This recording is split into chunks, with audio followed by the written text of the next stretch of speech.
All right. Okay, so I don't have a whole lot to cover for lesson one here. We're just going to be wrapping it up. If you've got questions along the way, let me know. We're sort of setting the scene for political division between North and South. We're really going to get into that in lesson three.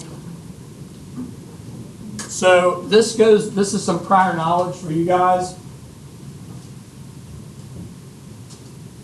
Taking this all the way back to the Constitutional Convention. We know that Alexander Hamilton was present at the Constitutional Convention. Jefferson was not. Where was Jefferson at the time of the Constitutional Convention? Very good. He was a diplomat. Who did he replace in France as? Ooh, that's a good guess. Franklin, very good. This is a good tie-in. We can recognize our Constitution Day today because yesterday was Constitution Day. So, huzzah. All right. With that being said, the framers are going to have to compromise. Give me some compromises that came out of the Constitutional Convention that you remember.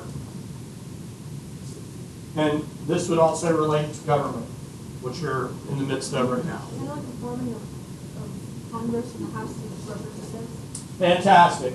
So we have the Virginia plan that creates 3 branches of government. We have the compromise between the Virginia plan and the New Jersey plan, which becomes known as the Great Compromise, create Congress, House of Representatives, based on your state's population, and your Senate, 2 senators per state. But there is a very controversial issue that arises out of this on how slaves will be counted. What is going to be the agreement that they come down to? Yeah, one of the most racist compromises in American history, if not the most racist, the 3-5 Compromise. The 3-5 Compromise creates problems because the North doesn't see non-slaveholding states, don't see this as being legal because more Southern plantation owners and more Southern politicians are going to have an opportunity to get in the House because there's a larger slave population and a larger free African American population for that matter. So that is going to be a divisive factor. We'll talk more about the 3-5 Compromise when we get into lesson 3. All right? Even though Jefferson was not present for the hammering out of compromises and the details in the Constitutional Convention, and Alexander Hamilton was, we know that they have some different thoughts on how government, the American government should run. All right? So I've got sort of a Hamilton versus Jefferson breakdown. Hamilton believes in loose confederation. He was a big proponent of the elastic clause, right? The necessary proper clause, Article 1, Section 8. Remember, Congress gets their power in Article 1 of the Constitution. The President gets their power in Article 3, or the executive branch, and then the Supreme Court, judicial branch gets their power in Article 3. That's Article 2. President in Article 2, Supreme Court in Article 3. Jefferson, who is a sort of a ball of contradiction, believes early on that strict interpretation is important and that there should be a strict, by the letter, process for following the Constitution or the letter of the law. Ironically, when Jefferson becomes president, he will fall in line with more of a loose interpretation. One example of that has very much to do with this course and what is one of those big things that Jefferson does as president. Louisiana Purchase, very good. It was definitely not anywhere in any sort of strict interpretation of the Constitution. Hamilton is going to be the main author of the Federalist Papers with the help of John Jay and James Madison. He talks about a Bill of Rights being redundant. He talks about the importance of building a national bank and an industrial economy. That is laid out more clear and concise in Hamilton's report on public credit, because we know Hamilton becomes the first what for the United States? Very good. Secretary of the Treasury. Excellent. If you ever forget that, just flip over a $10 bill. All right? Jefferson believed in agriculture and small business. How many of you guys out there have been to Monticello before? Most everybody. And if you haven't been, take an opportunity to visit.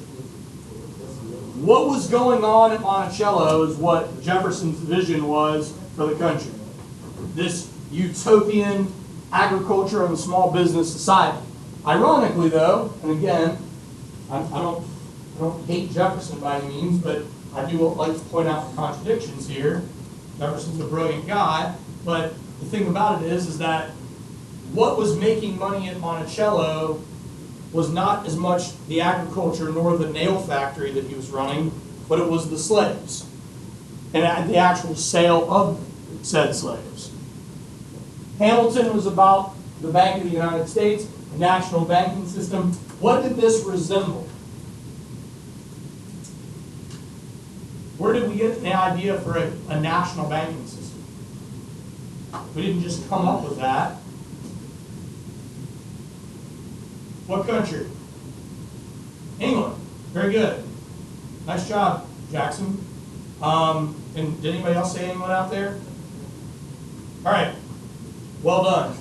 So, in Jefferson's mind, this is not only too British, but he believes that it should be left up to the states. Another thing that I want to point out here too is that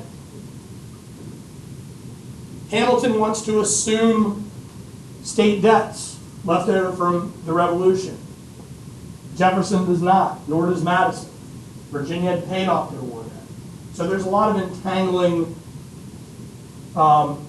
political issues here.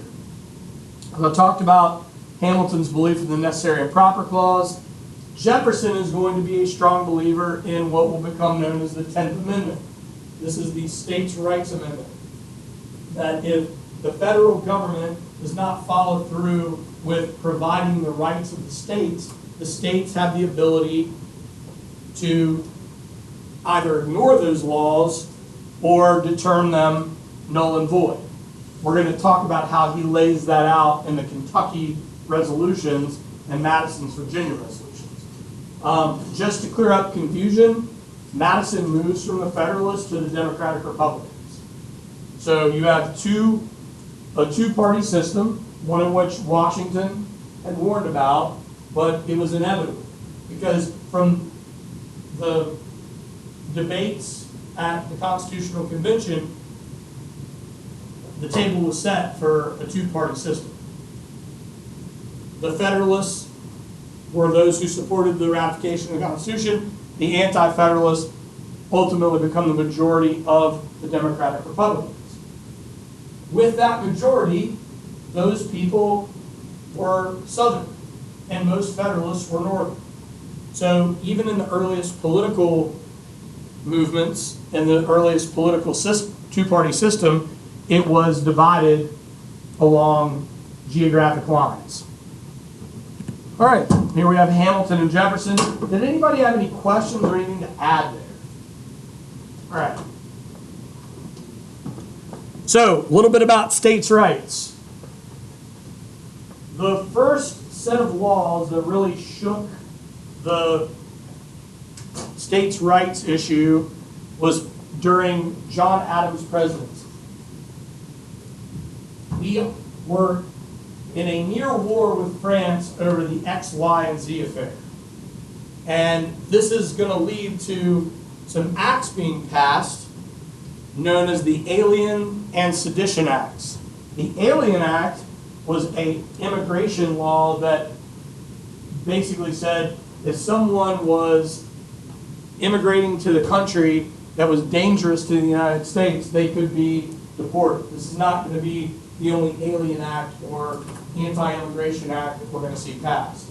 These will be passed throughout this era. And what we're talking about here, or we're talking about French and British immigrants that might create problems. The Sedition Acts were passed to prevent the free press from writing anything seditious or liable about the federal government, notably the president. A couple of guys are going to be arrested for seditious libel, a guy by the name of Lyon and a guy by the name of Callender. You probably remember Callender. He's the guy that exposed the Jefferson-Hemmings affairs. Because Jefferson owed him a bunch of money. So this is where Jefferson and Madison step in, and they're going to write the Kentucky and Virginia resolutions. Jefferson writes the Kentucky, Madison writes the Virginia resolution, and here's the gist of those resolutions. It's basically two resolutions supporting the 10th Amendment, stating if the states don't agree with a law like the Alien Act or the Sedition Acts, mostly the Sedition Acts, because what did the Sedition Acts in the minds of these Democratic Republicans do? Went against what amendment? The first. Very good. Then they can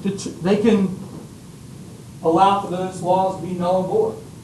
And I got all pumped up when I taught you guys this last year, because this gives every Southern politician leading up to the Civil War that states' rights argument. All right? And this is why, if you really want to trace back, why do people always go back to states' rights being a cause of the American Civil War? This is it. Because two of the founding fathers, one of which wrote the Declaration of Independence, and the other that authored much of the Constitution and the Bill of Rights, is saying, hey, we freely agreed to enter this union, and if we don't agree with a law, the 10th Amendment protects us from going against that. But we also know, you guys are familiar enough with the Constitution, that the Constitution has an article known as the Supremacy Clause, saying that the only way for this to work is that the federal government is supreme to that of the states. And there were court cases that we learned about that challenged the Supremacy Clause, and those court cases upheld the Supremacy Clause. Cases like Marbury versus Madison and McCulloch v. Maryland. So this is a really tricky moment, because even though these are only two resolutions, Southern politicians are going to point back to them all the way up to the secession and first shots of the American Civil War. Any questions here about the Virginia and Kentucky resolutions? All right. Essex Junto. Who remembers learning about that last year? Nobody? Perfect. All right. Good time to refresh our memory. Essex Junto is related to a county in Massachusetts, Essex County.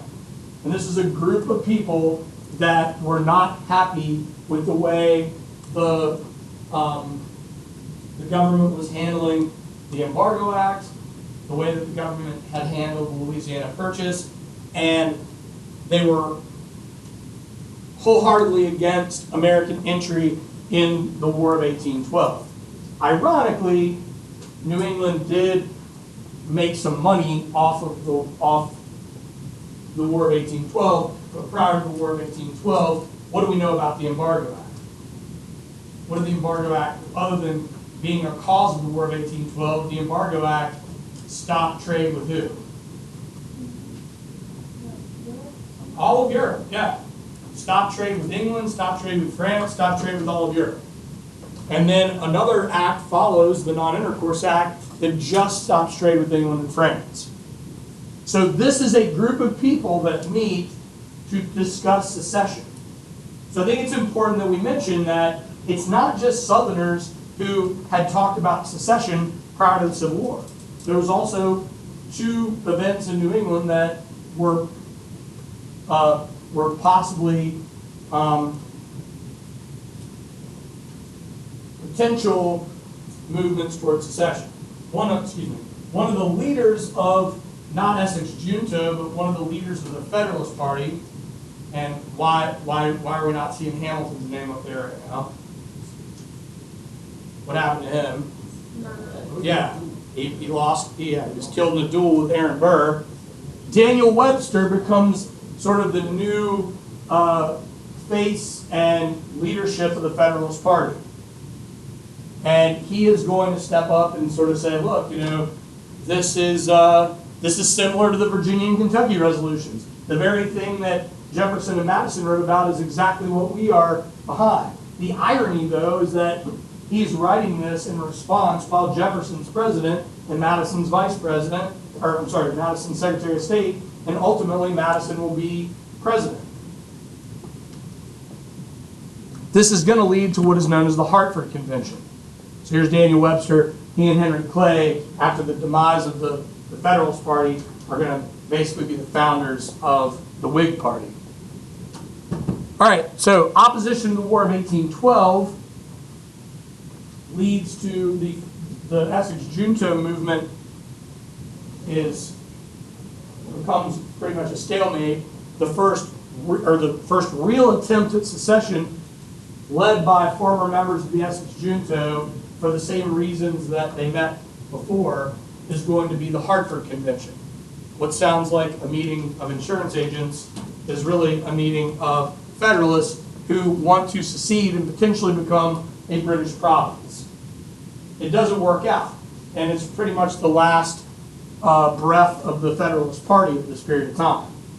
But the reason that I think it's important that we talk about this is that we need to realize that secession was not just a Southern thing. There were there's northern talk of secession 30 plus years before the American Civil War. Here we have a political cartoon of the Hartford Convention. What happens with these guys? They meet in Hartford, they come up with a plan of secession and possibly becoming a British province, and by the time they get to Washington, D.C. with their envoy, the Treaty of Ghent has been signed, and Andrew Jackson has won the Battle of New Orleans. They're just looked at as a group of what?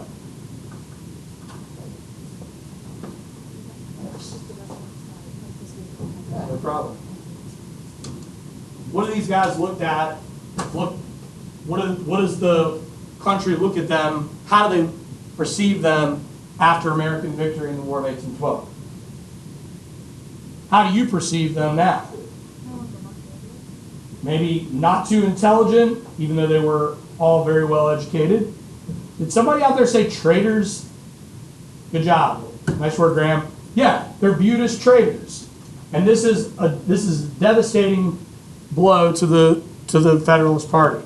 And a lot of those Federalists are going to start moving toward Henry Clay and Daniel Webster's Whig Party group. And then we have some other party groups that come out of this era as well. I don't want to get too far ahead of myself because we're going to talk about those groups in lesson 3. Okay, so the nullification crisis. I know that this is one of the most boring events in American history and one that's difficult for us to wrap our heads around. But the idea here is that Southerners don't want to pay tariffs. Why do they not want to pay taxes? Good. It costs them money on what? Very good. But also, yes, crops. Okay? Southern states want to be able to move their goods to market as fast as they possibly can. With that being said, they don't want to see the tariff rise anywhere above 15%. This tariff went over 25%. So this leads to the Vice President of the United States, under Andrew Jackson, John C. Calhoun, leads to him resigning. it also leads to South Carolina nearly seceding over the issue of the tariff. This is where Henry Clay steps in, the great compromiser, with the help of Calhoun and Daniel Webster. The irony of this whole historical scene is that Andrew Jackson hates all three of these guys, and all three of them hate Andrew Jackson as well, especially Clay and Calhoun. They agree to bring the tariff down slowly over the course of several years, and ultimately they will replace the tariff. So this crisis is averted, but Andrew Jackson's going to get something out of it. So what he gets out of this is a thing called the force bill. The force bill will be attached to Article 2 of the Constitution, and it allows the President of the United States to raise an army against a rebelling state. Who's going to use the force bill? Not Andrew Jackson, but who? Who has to raise an army as a result of rebelling states? Lincoln. Okay?